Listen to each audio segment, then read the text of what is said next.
on the 30th episode of the Jiu-Jitsu Therapist Podcast. It's crazy. I can't believe I made 30 episodes. But I have Kenny Degenhardt, who is a Team Sean Hammond's black belt, joining me today. He is a guy that started under Sean in Nashville. He is now training in Sacramento. Is actually one of the guys that helps coach a Team Alpha Male with the likes of Uriah Faber, Cody Garbrandt, Justin Buckholz, just a bunch of super talented guys out there. We kind of discuss everything that Kenny's been through, his ups and downs in jiu-jitsu, what he's done in his career, MMA, fighting, what his plans are for the future. It was great having him on the podcast. He's a fun guy to talk to, and I hope you guys enjoy. You are now listening to the Jiu-Jitsu Therapist Podcast. All right, man. Were you in Sacramento right now? Yeah, I'm at home. I've got, see if you can see all this crap. Let's see here. Can I turn this around? Oh. Yeah, I can. So I've got all my key programmers and all this new equipment that I've ordered. Like key programmer? Yeah, I'm a locksmith. I don't know if I told you that. No, but that sounds fucking really fun. It's cool, man. I've been doing it for, how old am I? 15 years? I don't know how old you are. How old are you? Yeah, 33. Okay. So. All right. But yeah. So is that what brought you out to Sacramento? No, I moved out here with my ex because I was gonna fight full time. Yeah. And I sold my locksmith company in Nashville, which sold really well. I sold it for a lot of money, and I retired. And then she kind of stole all my money. So I just got some of it back. I got enough of it back to start a new locksmith company and kind of rebuild. That's awesome. So you wanted to fight. So you moved out there specifically to fight? Yeah, she's from out here. Okay. So it just kind of made sense that we would move to Sacramento because she's from Northern California. Huh. Where are you originally from? Nashville. So you started out training with Sean? Yeah. Well, I started kickboxing in 2002, and then I started jiu-jitsu in 2006. Okay. So I started training with Sean in 2006. Wow. Yeah, so I think I started in 08 or 07. 08, I think, or 07. Yeah. So. Yeah, so right around the same time. Similar. Yeah, close. But that's awesome. So what got you into jiu-jitsu anyways? Just to... I was kind of, whenever I was in... when I was a kid, I wanted to do kickboxing because I saw that movie, The Kickboxer. Yeah, I love that movie. So the first thing I did when I graduated, my parents wouldn't let me do it. So when I graduated, I started doing kickboxing. And then when I moved to Charlotte, North Carolina, opened a company, moved to Sarasota, Florida, opened another company, and I ended up coming back to Nashville, closing those. Well, I gave one to my stepdad, and then I closed the other one down. And started doing and bought out my only competition in Nashville, which was Pop-A-Lock. Yeah. While I was doing that, I was training. I found a place to train jiu-jitsu, but I was mainly just doing kickboxing in Florida. And then I was doing jiu-jitsu a couple days a week. And then when I moved up back to Nashville, I kind of was like, all right, well, I think I want to fight MMA. So I started training for that, and yeah, just kept doing really good. Tell me about the locksmith thing. Like, what got you into that? When I was 17, my stepdad owned a limousine company. Okay. And we used to drive this guy around, Jamie Bradford, and he owned. Well, I say he owned. His mom owned Pop-A-Lock, and they weren't paying me for. His mom was fine, but Jamie's kind of dumbass. Okay. So he wasn't paying me for every job I was doing. So I ended up starting a company to compete with him. And then I took half his business in 6 months, and but it was all roadside. And then I bought them out. So I worked for him in 2002. I bought them out in 2006. Yeah. So it was cool. So you just wanted to do locksmithing, or it just kind of happened. I'm good with everything with my hands. Like I can build anything. Yeah. Like I'm a certified mechanic and I'm a licensed locksmith, and right. I've built houses and all kinds of stuff. So, I mean, I can fix and build anything. So it just kind of fell into my lap, and I enjoy it. That's how a lot of things happen for people. Here's a question. Like for me, man, we're around the same age, and I work for someone else. I mean, my dream's always been to like work for myself. And so, what was that like? Taking the plunge or doing that. How did you decide that you wanted to work for yourself, or how did you even go about it? My stepdad kind of brought it up to me. He says, well, you can, I was done with Papa Lock, and he says, well, you can start your own business. I was like, okay, cool, because I was the number one tech there. Like I ran 20 to 25 calls a day. I mean, I was in high school making $60,000 a year. That's awesome. Yeah, it was gangster. While I was basically, it just took a $20 business license. So I went down to the courthouse and bought a business license. And then after buying the business license, I just started running. I started calling around to a lot of the companies that I knew I had worked for, like he had contracted for, but he had lost all the contracts already because I was the one running the calls. And whenever I wasn't there, like they were just fucking it up. Yeah. So, because I would just get out and work 24 hours a day, 7 days a week, I didn't give a fuck. Because that's the reality. Like, people always joke or always say, work smart, not hard. Yeah. But you got to do both. You can't just do one and not the other. If you do both, you'll be hella successful. I mean, I made my first $1 million at 32 years old. That's crazy. And it was I just busted my ass for it. I've made, I think in my lifetime, I figured it up one time. I've made something like $3 million. That's crazy. Yeah, which is cool, man. I'm 33. When it was cool, man. It was awesome. I've worked really hard, but at the same time, you kind of lose the time that you would have had. So like, you don't get to do a lot of things when you own a business. Like, and then if there's this article written by Inc. magazine, and it's called what is it? I've got it saved on my desktop. The psychological effects or the psychological price of entrepreneurship. Okay. And it basically talks about how to be an entrepreneur, you not only do you wear all these hats, but it can be very, very depressing and very, very, like, a lot of entrepreneurs kill themselves, and because it's really hard. Like there's times, like in 2006, I hired my mom to work for me, and my mom didn't pay $240,000 in payroll taxes and stole $48,000 from me. What? How does this? And yeah, I hired her to run the books. Yeah. And she just, so actually we'll just say, I mean, she stole money, and money disappeared. That's the best way to put that.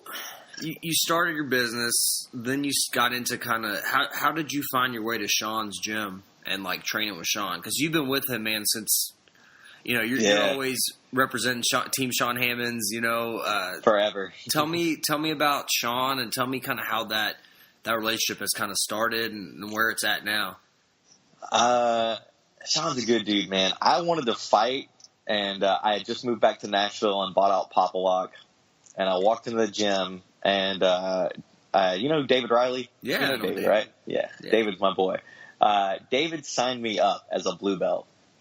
That's how far back it goes.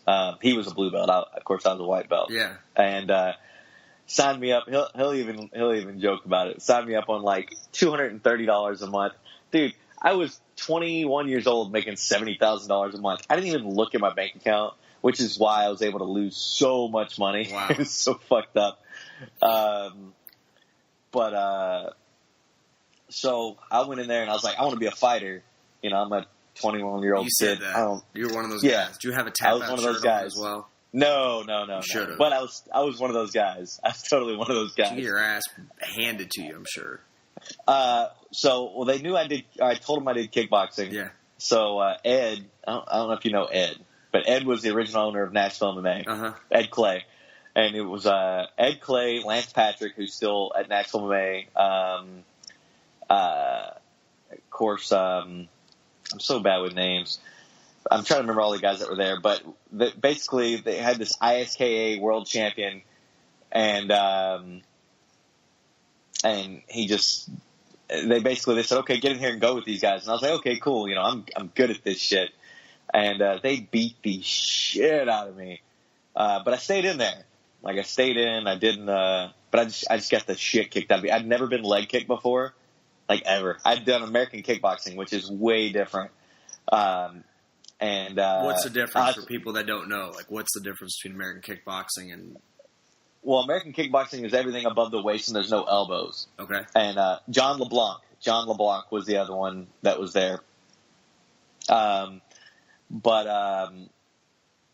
he's the world champ. He's a bad dude. He moved up to Chicago. But the first thing they do is they leg kick the shit out of me. Yeah. I mean, like hardcore. And I was like, that's fucking hurts. But I stayed in there, and Ryan DeLorenzo was there, and Josh Shockman, and I mean they beat the shit out of me. But I came back the next day, and I kept coming back, and then I was doing this class, this Muay Thai class every day with Ray Casillas, who originally was under Sean, and so I was doing that, and then one day Sean comes over and says, hey man, why don't you try this jiu-jitsu stuff? And I was paying for what they called the combat athlete at the time, $230 or $270 a month, something stupid. I was like, okay. And I started doing it and just like fell in love with it. Just absolutely. I started competing all the time. I did my first competition, shortly thereafter. I probably 2 or 3 months later. And, it was the Smoky Mountain Grappling Open. And Sean was still a brown belt, and he had a brown belt super fight with a guy. And that week he had just taught the clock choke, and he clock choked the shit out of this guy. And if you Google the video, if you Google Sean Hammond's clock choke or Sean Hammond's Smoky Mountain Open, you'll see an old video, and you could hear me on there yelling. Well, because I'm holding the video camera. Yeah. But it was awesome. So yeah, I've been with him ever since.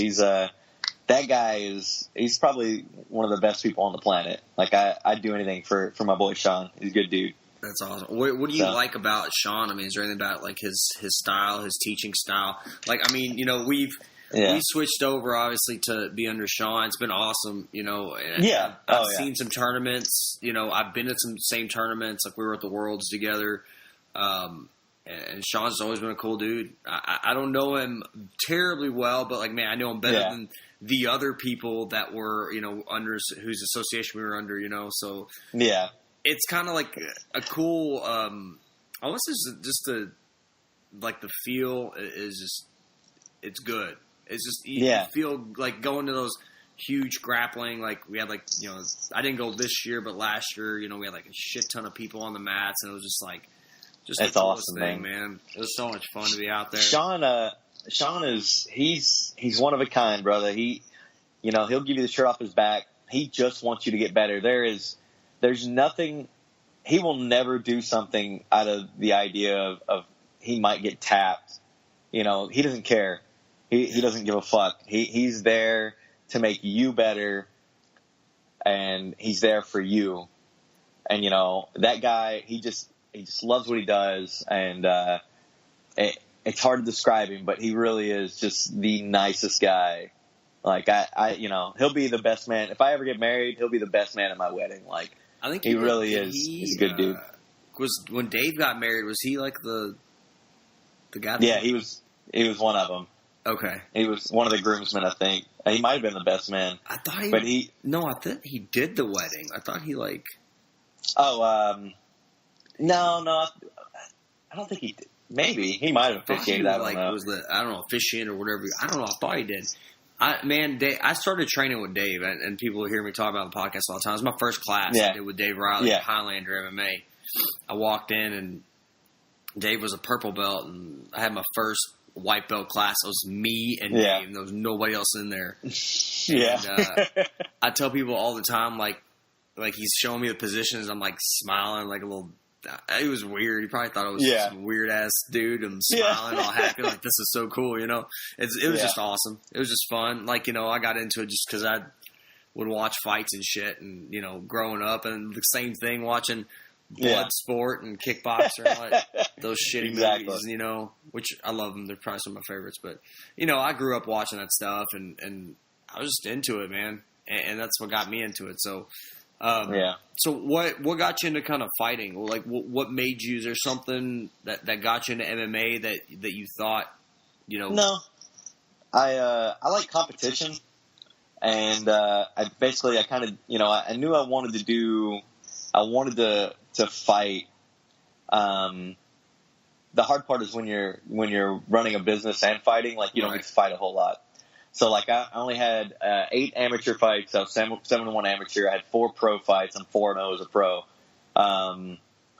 You know, it makes it difficult. Like, you know, I talked to Faber about it the other day. And, you know, I was like, you know, I'd love to fight, but I like to go do things. I like to make real money. You know, after my last fight with Brian Hall, I had the opportunity to you know, I got a call from this manager who had me a contract for Bellator, 6-fight contract, and it was awesome. Like, it was a big deal. Like, it was a big deal, but I didn't take it because I was going to move across the country, and I was selling my business and all this stuff, you know.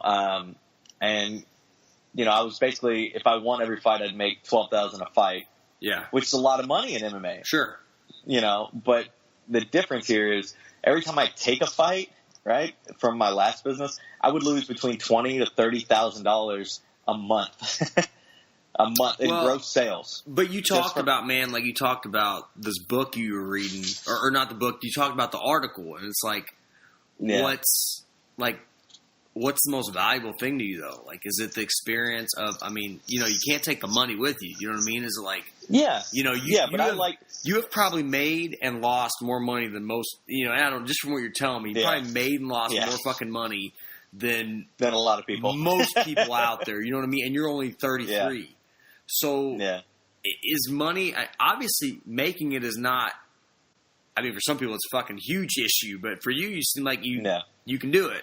So, is there something with experience, like the actual, you know, saying that you fought for Bellator or fought for a big promotion? Is that something like, you know, that you can die with and say, I was proud that I did that, you know?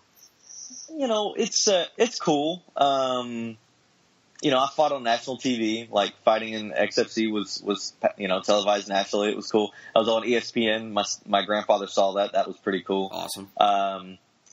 But, like, cause they're doing some kind of highlight or something. Right. But, no, man, fighting for me is fun.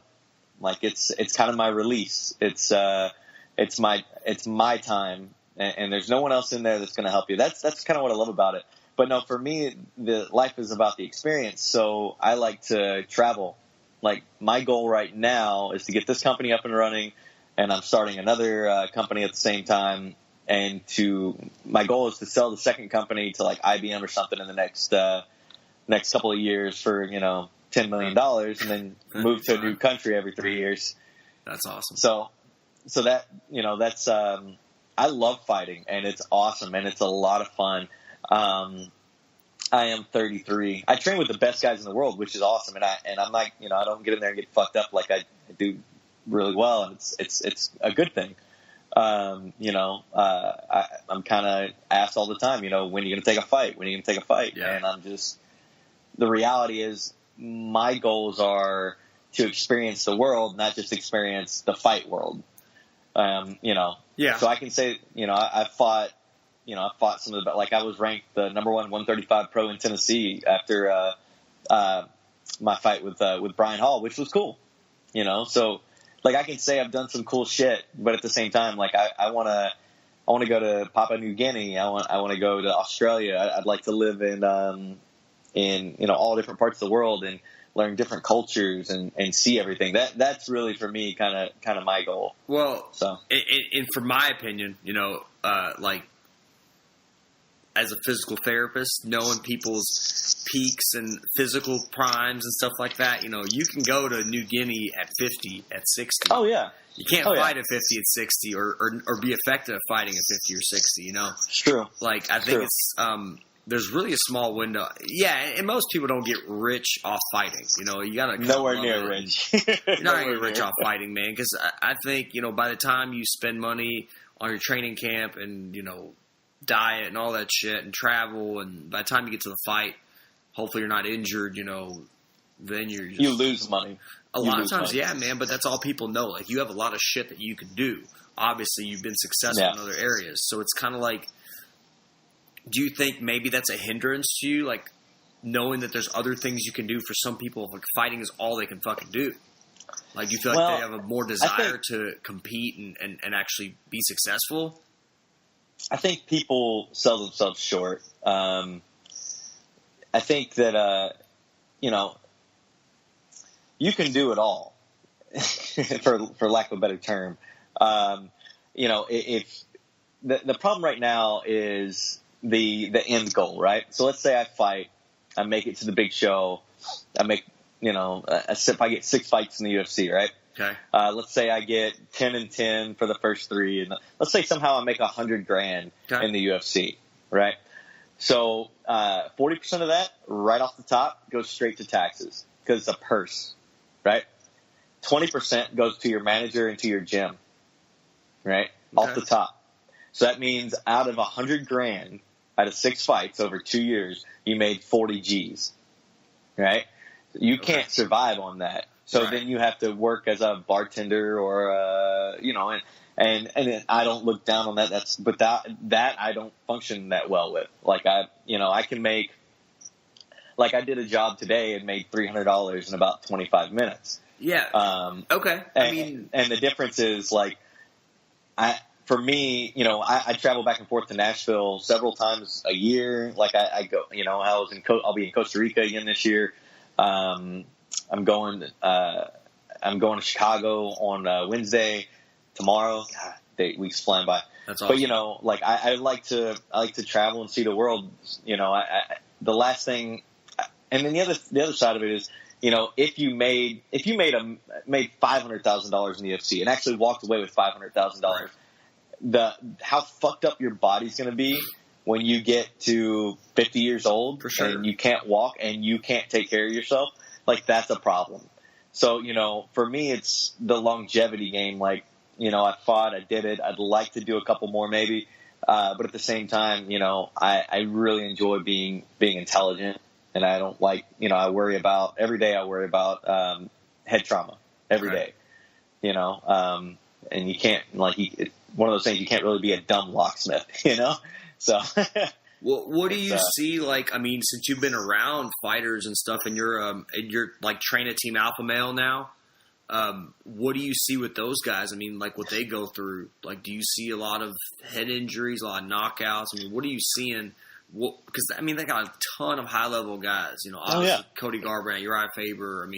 Just tons of people. Do you see a lot of them like struggling with some of those things? So, everybody already kind of knows this, but Chris Holdsworth doesn't fight anymore because he got kneed in the back of the head by T.J. Dillashaw, and like an illegal knee in practice. I remember reading about that, and he'll tell you about it, but there's lots of not everybody's fucked up, but you do get concussions, and everybody goes hard in that gym, and it's great.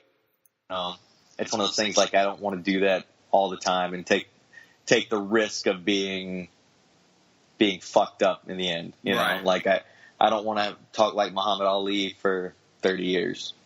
Yeah. Everybody's different. Some of that, I think, is, obviously head trauma. Some of that is genetics. Some people can just built to take a freaking punch better than others. Like, I've never been.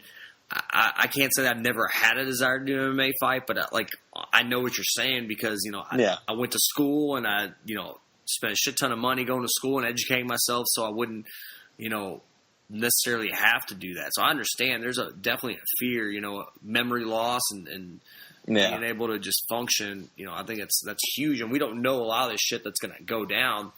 That's the thing. It's such a young sport. New.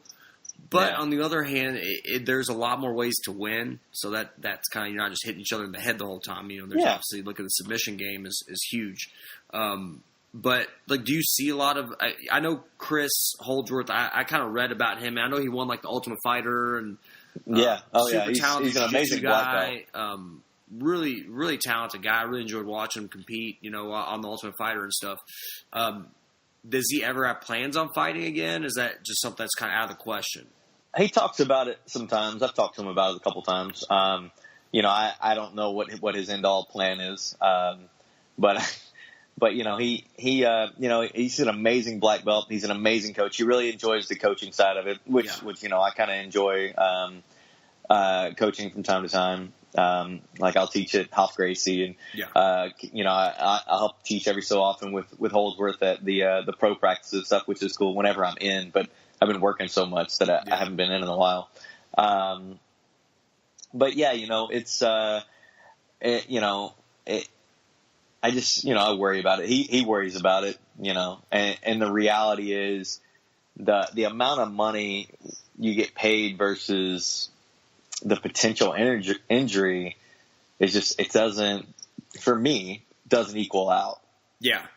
When I can go out here and retire, at 33 and then fight that was kind of the goal. Is like, I'm going to make my money early, then I can finish my fight career and see how that goes. And I kind of, that was my goal, and I did it. And then, I lost all my money. So I'm now redoing it. So now you're kind of square. Well, what do you feel like, as far as your goals, if you were to fight, like what would be your goals? What do you want to accomplish with fighting? Is it just to fight a couple more fights? What do you still want to achieve? I mean, you had pretty successful, obviously, amateur and pro career. I mean, 4-0 is it's successful in my opinion. 7-1 is definitely successful. Like, what do you still want to accomplish if it's not to fight long term? What do you think is the end game? I mean, it's just fun. If you're fighting for money, like you're kind of making a mistake, because there's not money in it. There's 3 people in the entire history of MMA that have made enough money to retire. You got Nick Diaz, you've got Conor McGregor, and you've got Ronda Rousey. Yeah, that's it. So if there's been 1,000 fighters that have run through the UFC, which we got to be damn near close to it, that's like a 0.03% chance of making enough money to succeed. So, so for me, just be for fun. Even if it was on a big card, a big show, whatever, it would still just be something I do because I enjoy it, Yeah. No, that makes sense, man. So do you think about taking another fight anytime soon, or is it just kind of on the back burner for right now? I've thought about it a whole bunch, but it's just, for right now, I've got to rebuild to where I can make sure I pay all my bills on time and get a good bank account built up. Like, I hate to say it, but sometimes you got to make the adult decision, and that's what this came down to. Like, this was kind of the opportunity for me to either fight and say, fuck it, I'm just going to fight and not worry about money, and I'll go work, doing odd jobs, whatever I need to do. Or because currently I don't have any, I didn't really have anything that I needed to do. Like, I didn't have any responsibilities. If I was going to fight, this was the time to do it. But the reality is, you could fight and kind of squeak by, or you can be comfortable and, have a few fights. Cause the deal is, even training with the best guys in the world, I guess I don't really aspire to be like a world champion. Like, okay. Maybe at jiu-jitsu, maybe a little bit, but really I just like competing. I like anything that's difficult, anything that you have to work your ass off to do. Like, I love that shit. And that's why I love the grind. But yeah, I don't wake up and be like, fuck, I need to be a world champion, And like, I guess I've never really thought of it that way. But yeah, it's kind of the truth. What about like jiu-jitsu's? I mean, obviously, for me, the longevity of jiu-jitsu. I feel like it's definitely something I've focused on a lot because I feel like people can do jiu-jitsu at a ton of different, stages in their lives, younger, older, with tons of injuries, with disabilities. I think anybody can do jiu-jitsu in some capacity. Like, is that something that drew you to it? I mean, and obviously jiu-jitsu is not something, you can be given belts, quote unquote, given belts, but man, honestly, dude, that shit gets proven, when you're taking somebody's not a legit, belt, they're going to be exposed. There's no denying it. So, like, is that something that drew you to jiu-jitsu? Kind of, I mean, obviously the difficulty of it and just kind of. Yeah. I just liked working hard. Everything about working hard. Like, I got third at the Pan Ams last year, Right. As a black belt, my first tournament as a black belt. And it was great. It was a lot of fun. And that's kind of what I loved about it. The thing I hate about competing at those big tournaments is just waiting all day. Right. That's the part I kind of get a little, like, I just get bored. I'll be sitting there. I've caught myself in the middle of a match sometimes going with somebody. And if they're not pushing me, like, I'll sit there and be thinking about, man, I'm going to get some freaking Brazilian barbecue in a minute. I just get head fucked, Yeah. But yeah, man, it's, I love jiu-jitsu. I love that it's an ever learning, a constant growing experience. So that's what kind of pulled me to it is how, it's just awesome. So it's awesome all the time. Have you seen it, obviously you've been training for quite a bit, have you seen it evolve, and do you like the way it's going, the direction that it's going? Yeah, it's good and bad. When I was coming up, it was there's always something new. Remember when Berimbolo came out? Right. You remember, now it's Worm Guard, and before that, there's always some kind of fad. And I don't really do the fad stuff. Like everything I do is very basic. Everything I do is it's very Sean Hammond style. Like it's very much, you're grinding. And that's why I love it. You just you impose your will on somebody, which is that's what I enjoy about jiu-jitsu so much is you put in the time, you put in the effort, you put in the work. So it's cool, man. What do you think? Is there anything that you feel like, as far as you said, kind of like some of these positions, Berimbolo, Worm Guard, is there anything that deters you from those things or learning or wanting to pursue or get better at those positions? I know them. Like, I know the positions. I just don't use them. I know them so I can defend against them. Okay. Certain things work for certain people's attributes. Like, Keenan is, like, damn near 7 foot tall. So Worm Guard works really well for him. Yeah. It does. He's got long legs. He can move inside. Berimbolo's cool, man, but once you learn how to defend it, you can stop most of it. The things that work the high-level guys are doing is always very basic. It's ankle picks and it's X passing and it's it's Toreando. Like the stuff that the highest level guys are doing for the most part is all very basic 101. We taught you as a white belt jiu-jitsu, and that's the stuff. I remember watching Crone Gracie at the Worlds, at the Worlds of the Pan Ams, and he went out and he cross choked every single opponent from mount. Okay. Every single opponent. He got on top, got to mount, cross choke. I think like 5 guys all the way to the finals, right? All the way through. The thing, basics are where it's at, man. All the other cool, wrap your gi around 6 times shit. That's cool, man. I'm not going to do it. Yeah. What would you say your style is? Just kind of, you said just Sean Hammond's. Do you like to play bottom game? Do you like to play top game? What do you? Yeah, I used to be a guard player actually when I started. Like, so when I started, Ryan Hall, he was known as the Ryangle. I don't know if you remember that. It's a long time ago. But he was under Lloyd, and so my game was damn near identical to his. I triangled everybody. My last match my last tournament was the Arnold Classic as a white belt, and I go plotted a guy. That's awesome.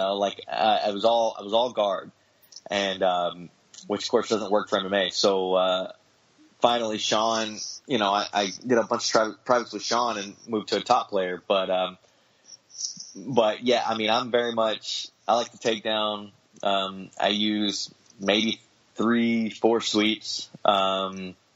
I've learned this whole one series from JT Torres. It's this like high underhook position. If you watch him, he does it every match. It's from deep half, and it's good, man. It's from deep half or quarter guard, depending on what the guy does.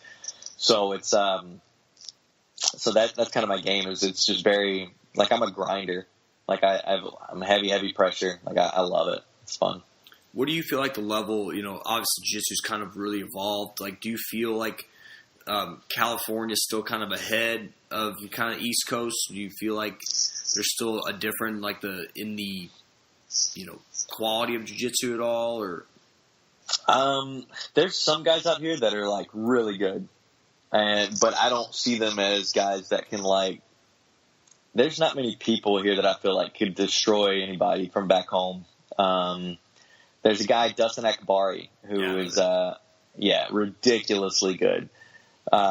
Beats me like I don't know what I'm doing. Just aggressive and just good, man. But, he couldn't beat somebody. He couldn't beat a lot of the people on our team, just because it's just not. I mean, there's a lot of the best guys in the world are in California. That's just a fact. Like, you got Kyle Terra out here. You've got the Rice brothers. Dustin, is out here. Leo Vera, I think, is in Southern California. I mean, almost all of them are out here. But the overall level, like blue belt, purple belt, brown belt, like, I think it's pretty well even across the board. Like, I could think we could take anybody from back home out here and not really have an issue. So it's cool. Like, competing with most of these guys it's not. I kind of expected this huge jump, and there wasn't. Is there anyone that you still look into as far as, I know you said, Sean, he's kind of helped tailor your game. Is there anybody you look at now that you kind of like their style, or you like to kind of emulate or anything like that? I still use a lot of JT stuff. Actually, every time I see that guy, like me and JT drill, I love that guy. He's just amazing. JT Torres. Buchecha, of course, he's a monster. Yeah. But really, like, my game is kind of just my game. Like, I try to learn new things and add new stuff to it, but it's not like super. It's not. I'm not fancy. Like, it's really Sean Hammond's jiu-jitsu. Yeah.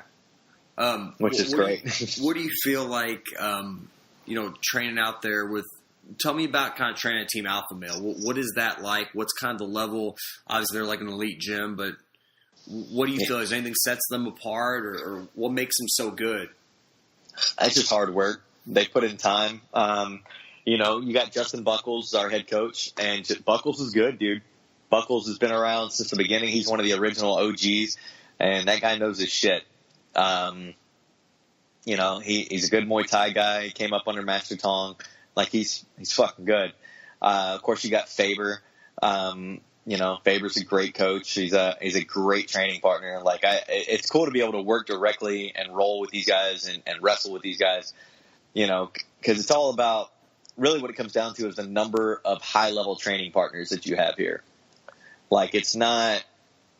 You've got all these guys that are. I mean, we've got something like 15 people in the UFC or something. Yeah. And then Bellator and all that other stuff. We've just got a ton of talent in one place. So when you put that many people together, you're just going to get better. There's no way around it. So, but Buckles is a great instructor. Hard practices, lots of conditioning. You've got Danny Castillo. Danny Castillo is a great instructor. You've got Lance Palmer, one of the best wrestlers of all time.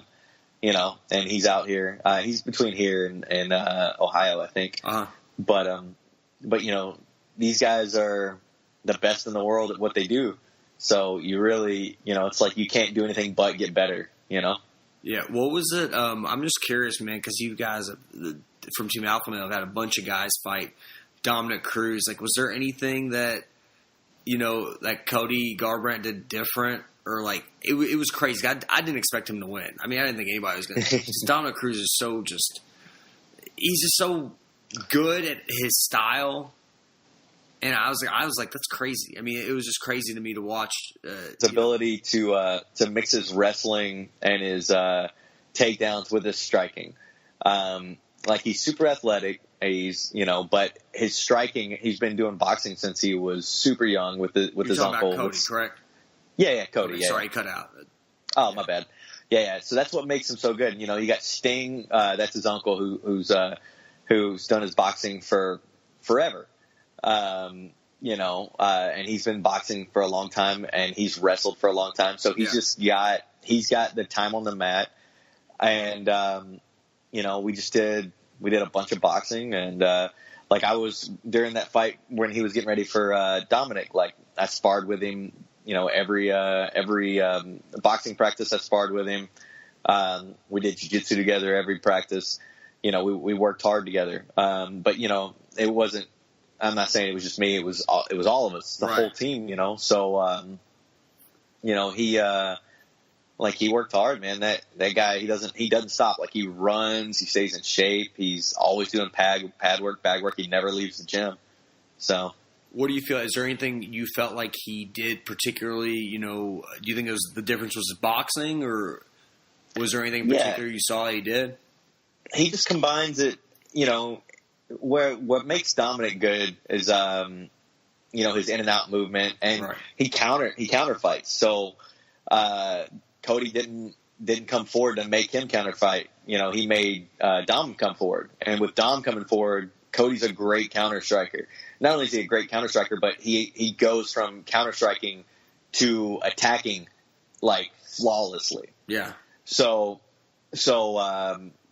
when he was able to do that, mix that up, and then add in a little bit of wrestling, it just took Dom completely out of his game. Yeah, as he clipped him a couple of times, and I mean, I don't know his footwork. I mean, I don't know, because Dominic Cruz's footwork, it's just it's unconventional, and it's just it's good. I mean, it works. It's elusive. Not everybody can do that, and it's hard to kind of. I think for me, as just a fan, it's hard to get a read on kind of his patterns, because they're almost kind of just strange. Yeah.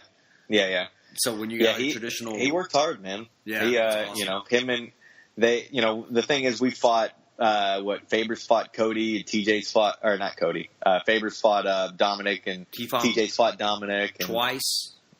Yeah.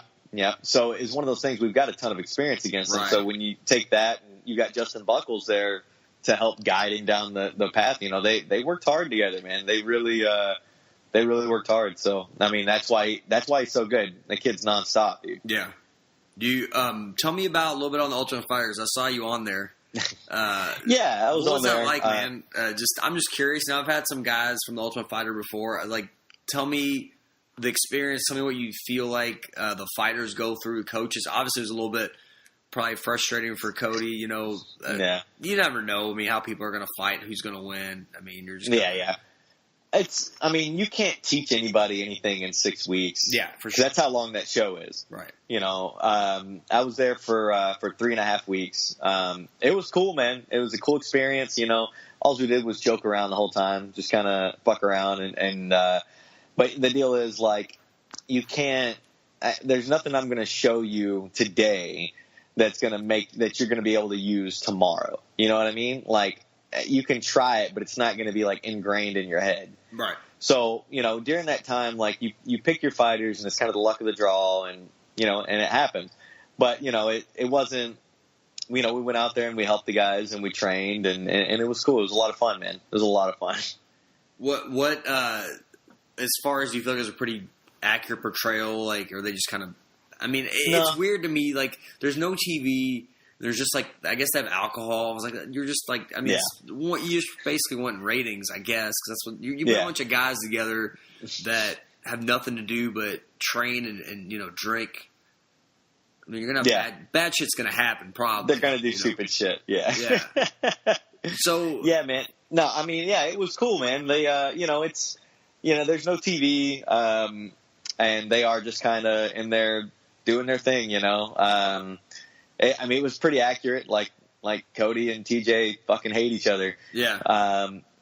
It was one of those things that, it was dead on like that. When you're there, that's what it was like. 100%. they didn't really deviate from what was happening. So. Yeah. Do you think that's going to be when that fight happens for them? I mean, do you think is that anger? Is that extra motivation? Do you feel like that's going to help them? I mean, Cody thrives on that shit. Yeah. Like I can't fight angry. I just can't. Like it doesn't work for me. But Cody it seems like it fuels his fire. So, it's just, like he works hard, man. And I think as things get tougher, like he gets tougher. Yeah. So he kind of rises to the occasion. And he had like a back injury recently. Is that kind of what's been? Yeah. I guess he was in Russia getting shots, but he's back in training. I saw him. I just saw him. What was it? Friday? Okay. Thursday? I'm trying to remember. I know it was Monday. God, my days are all fucked up. It was so he's back training. Do they have a time for that fight? Is that fight scheduled at all? I don't think he has anything scheduled yet. I know he's just trying to get back in shape, take care of his back, get some pad work in. I think he's doing jits and stuff, but I'm not positive. I was just in there, and he's like, yeah, I'm getting back after it. They had a big golf outing thing that they had to go do, like a charity event. So they were just leaving practice. What's that? I mean, as far as injuries go, do you see a lot of guys getting injured or dealing with some stuff? And what do you guys what's your all's recovery process or anything you guys like to do for injury prevention? I mean, everybody tries to stretch. Like we stretch after almost every practice. And then we have a lot of, so the new gym has got freaking everything, which is cool. Like we've got a sauna, and I've got a hot tub and a pool at my house. So like if I get injured, I'll sit in the hot tub and try to get blood to wherever I'm injured. But everybody, we get hooked up with like doctors and stuff. They'll kind of, if you're fucked up, you can go see one of our physical therapists and things like that. So, they've got a lot of people in place to kind of help whenever you're messed up. So it's cool. Yo, have you had any kind of injuries that you've dealt with? Yeah, I just popped my LCL 8 weeks ago. So you tore it completely, or just no? It just popped really loud.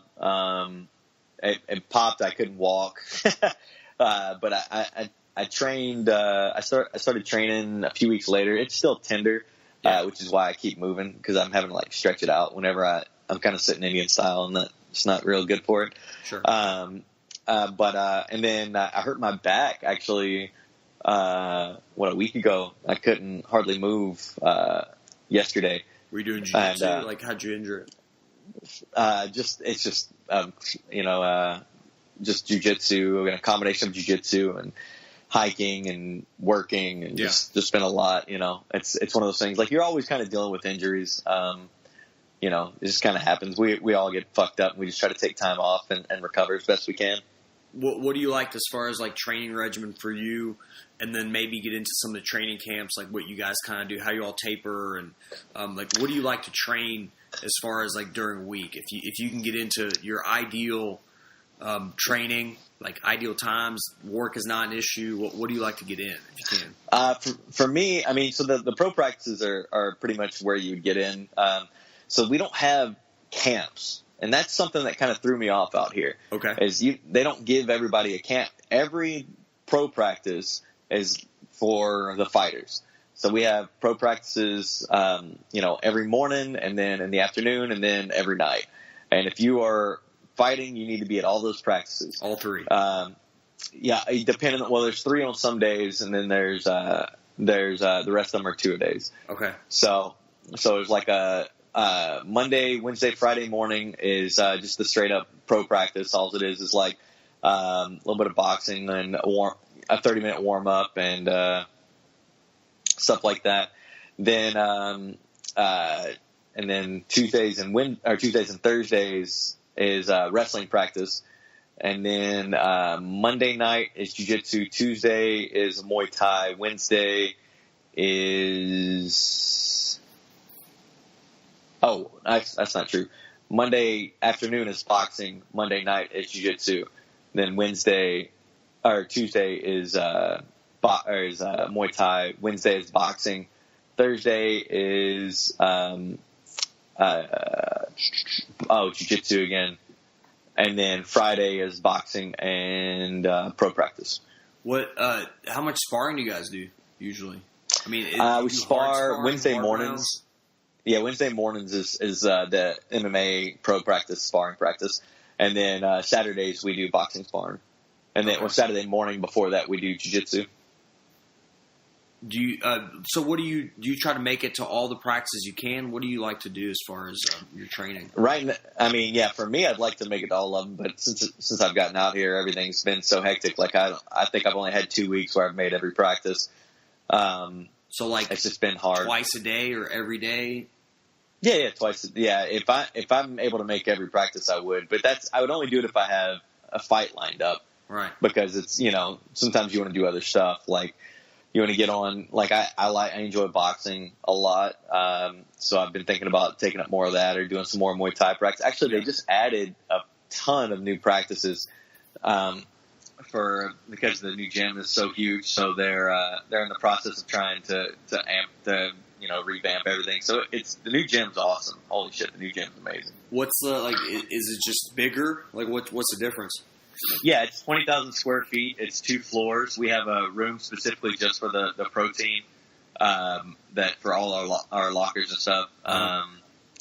And we've got a cage. We've got, it's 20,000 square feet. It's got everything. It's insane. And an outdoor area. Wow. Do you all do a lot? Is there a lot of just like people, like regular everyday people that train out there? Yeah, now that the new gym's open, I was talking to them the other day, and I think they have something like 1,400 members. Who are you talking to? Josh. Guy at the gym. Okay, yeah. Gotcha. So there's just like a bunch of people. I mean, you're all getting a lot of people all the time. Like people come through to train just to run, like, I guess not camp, but just to train to get ready for fights. Y'all getting a lot of that? Yeah. We have a program that's called Train with TAM, which is Team Alpha Male, and they bring in guys from all around the world all the time. Like people they'll pay to come and stay and train and all that stuff, it's kind of a cool deal. Do you feel like, as far as training jiu-jitsu, do you all do a lot of gi, or is there a gi involved, or are you mainly doing no gi? The pros only, for the most part, do no gi. Dustin teaches a gi class a couple days a week, but it's mainly a no gi school. For the most part, which for me is kind of frustrating because I love the gi. I think the gi makes you better.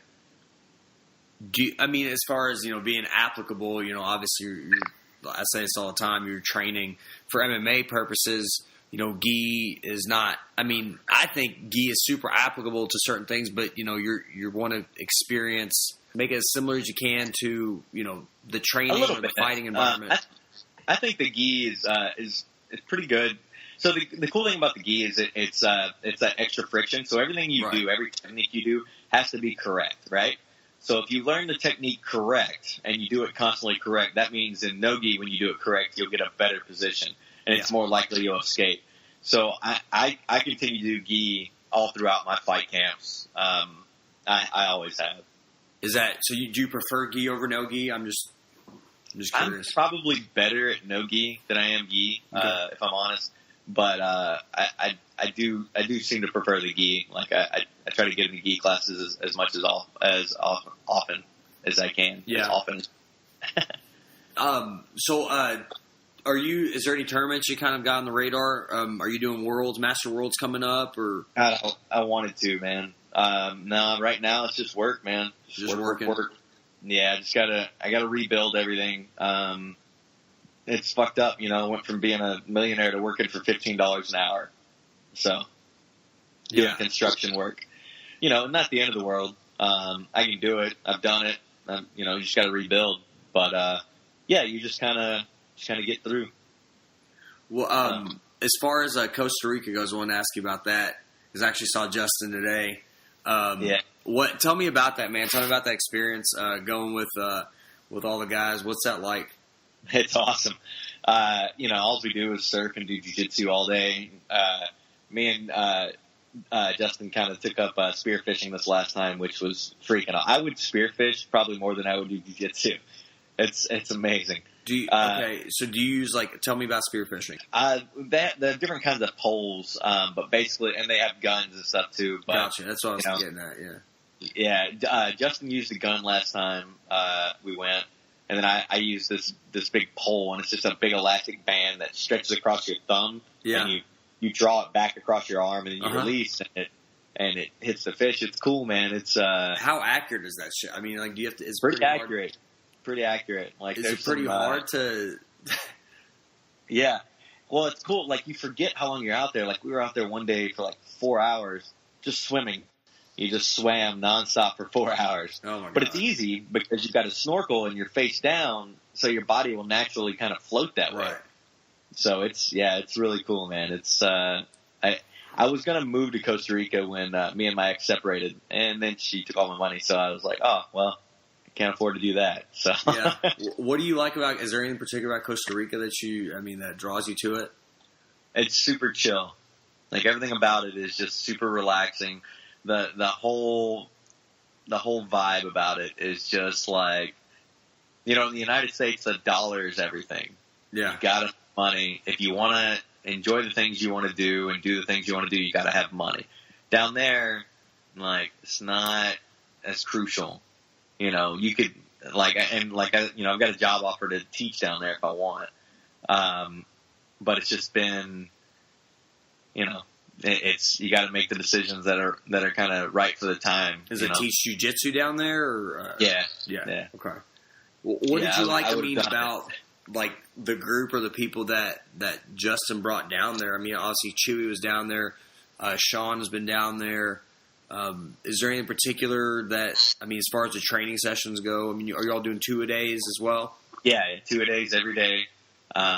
It's great, man. You've got high level guys. You got high level girls. You got people down there, and we're just training. And immediately after you get done training, you just step under a shower, an outdoor shower, and cool off. It's amazing. I'm gonna go every year. Yeah. I'm going. Yeah, I definitely. I talk to Justin about it all the time, and I've got a kid and I got another kid on the way, man. So I don't know if it's even going to be in the cards. I hear that. So it's just it's cool, tough, man. Just as far as the time management piece of it, you talk about, working a ton, and I think that's one of the most challenging things. I think it's probably one of the differences of people doing jiu-jitsu or sticking with jiu-jitsu or being consistent is time, because life gets in the way. But, I just don't feel the same if I don't train. I'm not freaking. I don't function as well. Yeah, I think that's most of us, man. It's one of those things. It's kind of my release. That's why I don't date a lot of girls that I do jiu-jitsu with, because I don't want them to fuck up that's kind of my sanctuary, I don't want them to ruin my sanctuary. It's my place, man. Huh. So you just kind of want to separate those two areas, I guess. Yeah, it's cool. I've dated I'm dating this girl right now that does jits, but she does it at another school. Yeah, so it's cool. So you get some separate. You got a lot of similarities, but no, that's cool, man. Is there anything else you got? Any insights? Any good stories about Sean or anybody? Chewy, man, Chewy's a little celebrity now. I had him on a podcast, and we were like, dude, you're if you had to grade yourself as a celebrity, say, I don't know, Hodger Gracie's an A or something. I don't know. I was like, where are you at? He's like, I was like, you're a B-, aren't you? B+, B-. It's hilarious, dude. I say all the time, and he's so weird about that shit. He doesn't, he likes it, I think, but on the other hand, he's it's just Chewy, it's the guy we've known forever. Yeah, he's my boy, man. I fucking love that guy. He's awesome. Just the nicest dude. He's good people. He's good people. He's saying, I think that's why there's so many people with Sean that are under Sean, because it's just a group of really good fucking people. Yeah. Really good. Everybody's super chill. Everybody will help you. No matter what's going on, we will take the shirt off our backs and give it to you. And it was awesome, man. When we did it was a 16, we did the Master Worlds, and that was the first big tournament I did, and I was like, the first one I traveled to, and like really traveled to, and it was crazy, man. Just see all these people walking around, but man, we all got to hang out, and it was so. Oh, I know. You get to know people, learn about people, and meet people, and like it was just fucking cool. It was just fun. It is. It was just everybody was super nice, and it was fun watching everybody kind of let go a little bit after the tournament was over, and everybody got you're stressing to make weight, and what's that? So we're all acting stupid. Oh God, yeah, we went to that. Where was that? We had that that all you can eat shit, and it was like $100. I don't even know how much that shit was. Yeah, I don't remember. You probably don't. Yeah, I wanted to go to the Master World just because I wanted to see all my friends, which I might be there. I won't be competing. I might be able to actually come. So yeah, I think it's in Vegas every year, correct? Yeah, it's in Vegas. Yeah. Yeah. So I mean, it's not, how far is that from where you're at? I think it's like a 6 or 8 hour drive. It's doable. Yeah. And the girl that I'm dating from the other gym, she's going. So she's like, "Come with me, come stay with me," and I was like, "All right, let me see what I can do." So I'm gonna try. Yeah, I think Justin and Nick Pavone. You know Nick? Yeah, I know Nick. Yeah, Nick's going out there competing. He's trying to get after me now, man. He's getting all squirrely and shit. Dude, he's getting better, man. That's Nick's awesome, dude. He's been dealing with some knee injuries and stuff. He's just hacking away at it, man. And Justin's a beast. I love that kid. He got robbed, man, in 2016 of the Worlds, dude. I think he did. He could have won it. I think he's going to win it. He's such a phenomenal. Honestly, Justin is such a good competitor. Like he's so good at competing. It just that's the thing. Like, I mean, I'd like to say I'm great at competing, but I don't pull off all the stuff that I would want to do. And he just like pulls off all this shit, dude. He's just a good. Really, really, just seems like he's a great competitor. So I was like, that's a skill on itself too, man. Because I'm just so busy running into the shitter because I'm so nervous. You know what I mean? Yeah. But dude, Justin, I think he's gonna win his division for sure. I don't see. Yeah, he's tough as nails, man. He's great. He's a good dude. He works hard. He does, man. When we were in Costa Rica, like he was getting ready for the Pan Ams? Yeah. And me and him were just. I was coming after him. He's like, I got the Pan Am's coming up. I was like, okay, let's go. Yeah. So kind of crushed each other. It was fun, man. Yeah, it's awesome, dude. And it's good to push, have guys push you and stuff. Yeah, we have so many, Chad is so tough. Degenhardt is just a beast. I love that guy, too. He's fucking awesome, man. People up there. What's that? You guys have good people dude, up there. we got tons of tough people. And, and we got these blue belts even there, just like, and purple belts are just fucking killing people. I'm like, we got guys like white belts winning every tournament. And you're like, shit, give them a blue belt already. They're just tough. We just got a lot. I mean, and just testament to Chewy and Chad, how they run the gym, and Sean too. His whole, it's kind of being under his whole association has been awesome.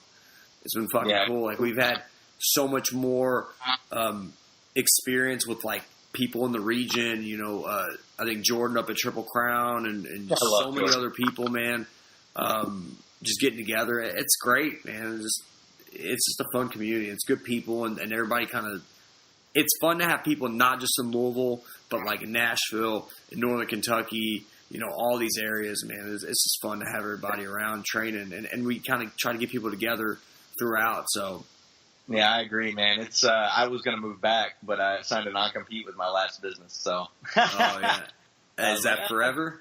Guess I'll stay here. Yeah, not forever, but it's, I'll get this company up and rolling and then figure out what I'm going to do next. Well, what do you think your game plan is as far as jiu-jitsu goes? Is there anything you want to do, any tournaments you want to try to do, or? I haven't thought about it because I've just got too much other shit on my plate. Yeah. Right now it's all about kind of rebuilding and, I want to get back to where, I want to get back to where I can relax and have a bunch of employees and then maybe sell it or, sell this other company or something. But I want to get back to where I'm comfortable again. And, it's a weird place to be. So it's, you feel like, do you ever see yourself at this point? Like, do you ever see yourself kind of starting over? Or? Yeah, it's frustrating. Yeah. It's, I put in, you guys see anybody, like I work worked my ass off. And to put in that much time, something that I started when I was, 18 years old, and to have it kind of all taken from you, it was very frustrating. Frustrating is a good word for it. Yeah. So. You feel like you got extra motivation or anything? I mean, is there anything that you'll do different from now on? Yeah, I've already. Thing is, I know how this all works. So there's it's gonna be hilarious. So in the locksmith industry, I'm kind of an expert. Okay. On a lot of things, not on everything, but on a lot of things. So I kind of know what I'm talking about, and that allows me to do things that other locksmiths can't do. So it'll make it really easy for me to kind of rebuild and get back to where I was, because I know everything that needs to happen. So I mean, in 6 to 8 months, I'll be in a really good position, which will be nice. Do you think, when do you see yourself coming back to Nashville or training back in Nashville? Is there any time you're coming? I don't know.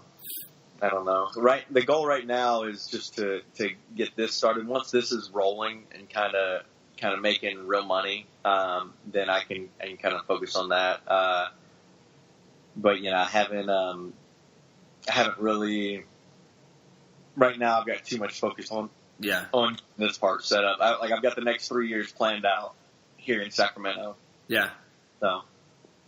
What do you see for the gym as far as Team Alpha Male, and what do you see? Is there anybody like that you see coming up that people should look out for? Or?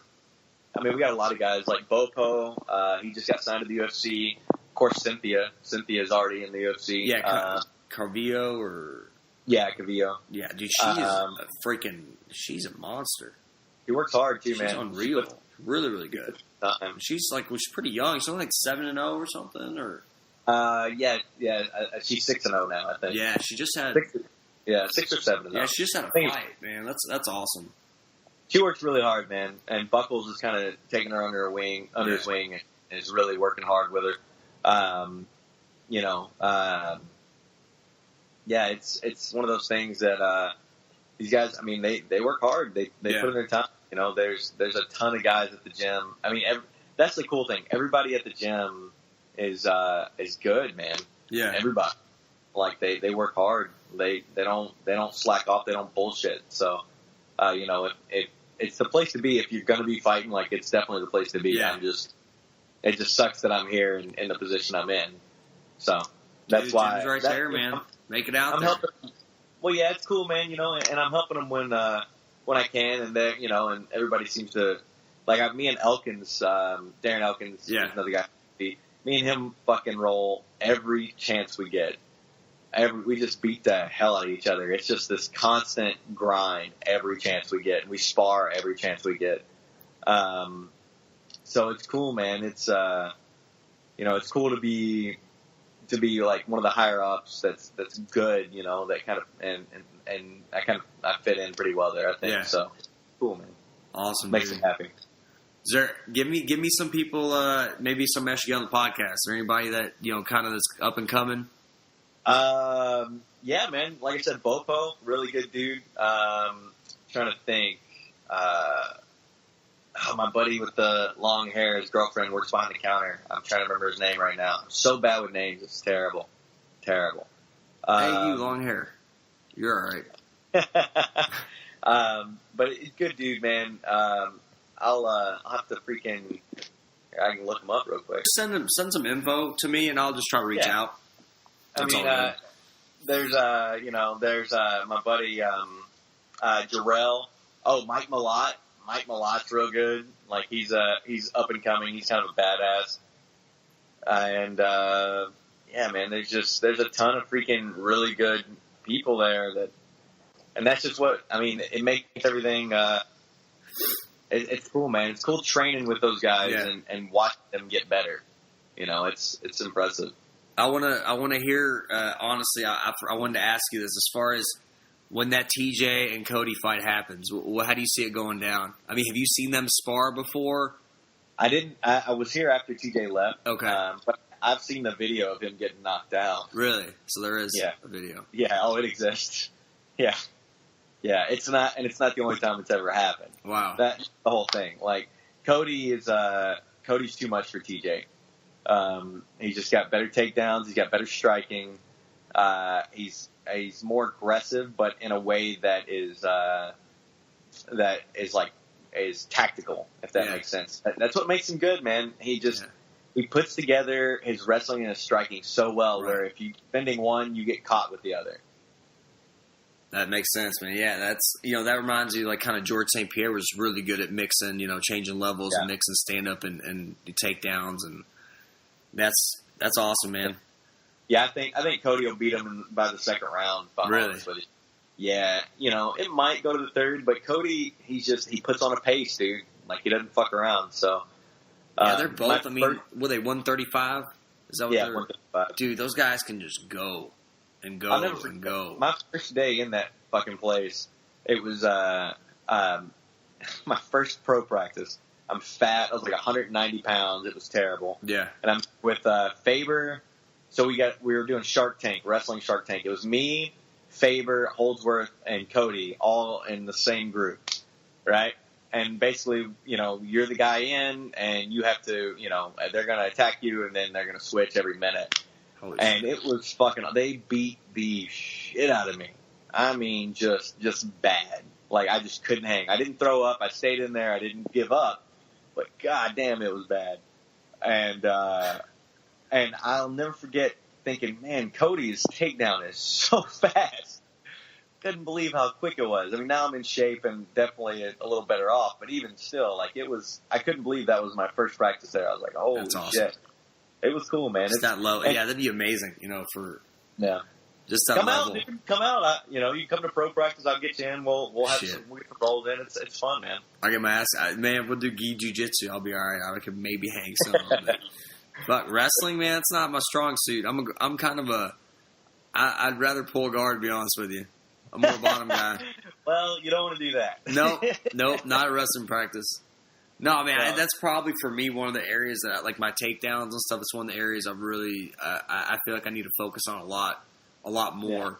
You kind of get in your game. When you're start getting, purple, brown, all that stuff. You start getting kind of, what you're good at, what your go-to is. And, I like to play bottom half guard and X guard and shit like that. I like to do all that stuff, and I like to play loop chokes and all that. So that's just my shit. It's cool, man. It's something I've figured out is I constantly try to do things that I'm not good at. Yeah, it's great. Great. That's my new thing. So or I'll pick a move of the day, and that's the move I'm going to do to every single person I roll. Right. I don't care if I get swept or tapped or whatever. That's the move I'm going to do. That's how you get better, man. That's what Chewy says. Yeah. Like, he'll pick a technique and he'll just try to hit it on people. Yeah. And it's just and so that's honestly, I think it's a great way to progress. I mean, dude, that's the only way you're going to try stuff, experiment with stuff, and see if you can actually, round your game out better, for sure. Yeah, well, that's how you add it to your game. Exactly. And that's the thing. I can teach you 1,000 techniques, but the reality is, unless you add them to your game, who the fuck cares? Right. Yeah. And when push comes to shove, you may just fall back to do your go-to shit, and that's just never. It's not really going to be. You're right. Yeah. I think it's a great way. So I've been trying to work more takedowns, and I'm fine being on top. I like playing, a heavy pressure top game, but there's a few areas for me to work, man, and that's what I love about jiu-jitsu. It's always something. There's always somebody that's great at something. There's always so many areas to improve. There's always a way out. There's always a way in. That's what I love about it, man. Honestly, it's kind of like being a locksmith, really. There's always a fucking, there's always a solution. Yeah, that's kind of why I love locksmithing. Like, my job as a locksmith is to beat things that are designed not to be beaten. Yeah, that sounds fun as hell. Yeah, so that's why I enjoy it. Like, there's this website called the Society of Professional Locksmiths, and they have this 20 videos of me, expert advice from expert locksmiths, and it's all me telling people what they should be doing. I always kind of laugh about it. I'm like, I'm an expert. I'm just curious, man. It's kind of getting off topic, but how is locksmithing involved with all this technology and shit? Like, what do you see now? It's cool, man. It's That's what, like, I've ordered almost $100,000 worth of equipment to do, but I can do every single vehicle. I can do 98% of the vehicles on the road today. That's insane. Right? Most locksmiths can only do 87%.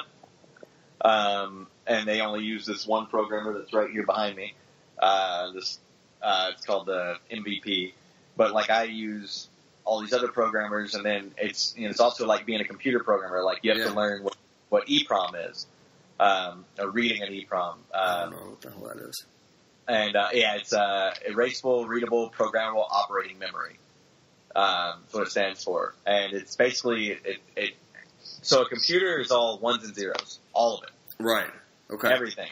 So what you do when you type, you're using what's called readable text. But in the computer itself, it's like an A is going to be 0, 1. Gotcha. Right.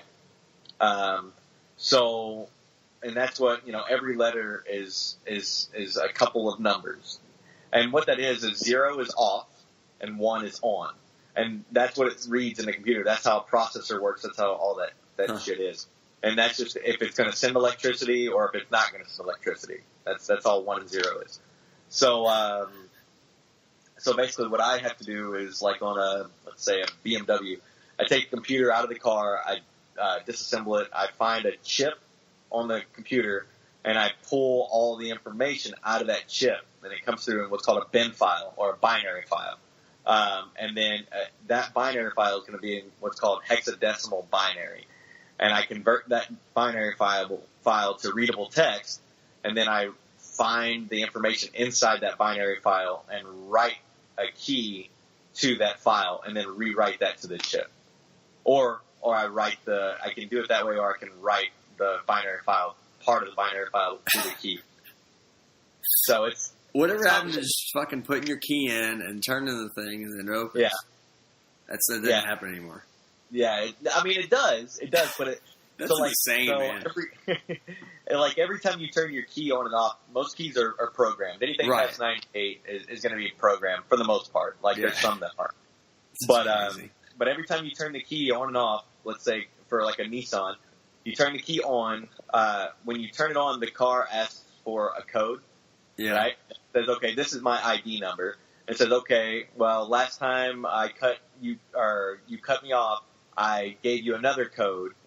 Convert that by a algorithm and tell me what the answer is. And the key will respond back, okay, it's this. And if that's right, then I'll say, okay, one more time, here's another code, convert that by this algorithm, and it'll respond back, this is the right one, and then your car starts. But this all happens within milliseconds. So how do people, break into cars now? People still steal cars. But here's the thing about breaking into cars, right? Everything is glass windows. Right. Okay. So if you're going to break into a car, you're just going to bust the window and grab the shit you want. It doesn't make sense to buy all these tools and all that stuff. What about stealing a car? I finesse myself. Stealing a car. What? People steal cars all the time. They have the keys. They have the keys. I don't understand that. For the most part. So let's say you go to the mall, right? And your purse disappears, or your wallet or your keys disappear. What's going to happen is you're going to either call a locksmith or you're going to go home to get your spare key, right? The people that stole your shit are going to follow you around. They're going to wait for you to leave to go get your spare key. If you leave to go get your spare key, they're going to use their horn or the little fob until they find your car. They're going to steal your car. That's 90% of auto theft. Really? Yeah. That's crazy. Yeah. There's ways to beat the programming on some cars. You can take 8 processors and stack them together and do what's called a blast attack on the ECU until it finds the correct programming and will start and steal the car. But for the most part, I mean, that's going to cost, I don't know, $500 or $600. Why the fuck did I do that? I'm not going to do that. If I want to steal a car, I'm going to get the keys. I'm going to wait for you to set your keys down. I'm going to walk up and follow you around until and then I'm going to take your car. That's crazy. Yeah, there's some I'm just cars. curious, man. As I have no idea. You know, I don't like. Real common. There's certain. It's funny. You see this shit on YouTube and stuff where these guys are, they're like crawling under the car and connecting to this, and then they're breaking into the car and all this shit, and it takes them, 4 or 5 minutes, or they steal your keys.